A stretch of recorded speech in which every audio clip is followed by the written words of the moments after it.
Assalamualaikum warahmatullahi wabarakatuh. Perkenalkan, nama saya Aris Setiawan dari Prodi Pendidikan Sosiologi kelas A1. Di sini saya akan menyampaikan materi tentang diperlukannya Pancasila dalam kajian sejarah bangsa Indonesia. Yang pertama, Pancasila sebagai identitas bangsa Indonesia. Sebagaimana yang kita ketahui bahwa setiap bangsa manapun di dunia ini pasti memiliki identitas yang sesuai dengan latar belakang budaya masing-masing. Budaya merupakan proses cipta, rasa, dan karsa yang perlu dikelola dan dikembangkan secara terus-menerus. Budaya dapat membentuk identitas suatu bangsa melalui proses inkulturasi dan alkulturasi. Pancasila sebagai identitas bangsa Indonesia merupakan konsekuensi dari proses inkulturasi dan alkulturasi tersebut. Pancasila sebagai identitas bangsa Indonesia merupakan jati diri bangsa Indonesia tersebut. Dapat ditemukan dari berbagai literatur, baik dalam bentuk bahasan sejarah bangsa Indonesia maupun dalam bentuk bahasan tentang pemerintahan di Indonesia. Yang kedua, Pancasila sebagai kepribadian bangsa Indonesia. Pancasila disebut sebagai kepribadian bangsa Indonesia, artinya nilai-nilai ketuhanan, kemanusiaan, persatuan, kerakyatan, dan keadilan diwujudkan dalam sikap mental dan tingkah laku serta amal perbuatan. Sikap mental, tingkah laku, dan perbuatan bangsa Indonesia mempunyai ciri khas, artinya dapat dibedakan dengan bangsa lain.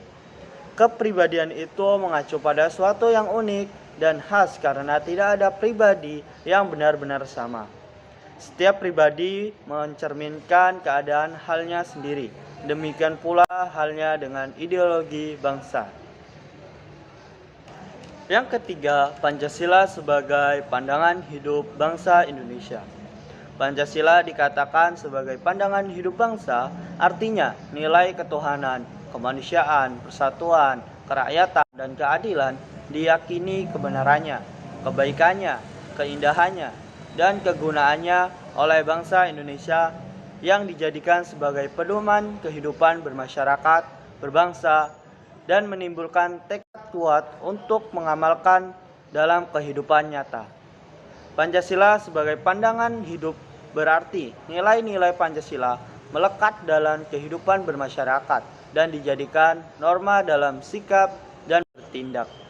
Ketika Pancasila berfungsi sebagai pandangan hidup bangsa Indonesia, maka seluruh nilai Pancasila dimanifestasi ke dalam kehidupan bermasyarakat, berbangsa, dan bernegara. Yang keempat, Pancasila sebagai jiwa bangsa. Sebagaimana dikatakan von Savigny bahwa setiap bangsa mempunyai jiwanya masing-masing yang dinamakan Volksgeist atau jiwa rakyat atau jiwa bangsa.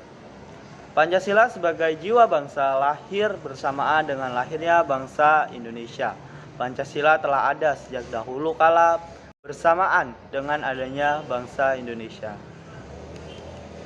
Yang kelima atau yang terakhir, diperlukannya Pancasila dalam kajian sejarah bangsa Indonesia, yaitu Perjanjian Luhur. Pancasila sebagai perjanjian luhur artinya nilai-nilai Pancasila sebagai jiwa bangsa dan kepribadian bangsa disepakati oleh pendiri negara atau political consensus sebagai dasar negara Indonesia. Kesepakatan para pendiri negara tentang Pancasila sebagai dasar negara merupakan bukti bahwa pilihan yang diambil pada waktu itu merupakan sesuatu yang tepat. Mungkin sekian materi yang dapat saya sampaikan. Saya akhiri, wabillahi taufiq wal hidayah.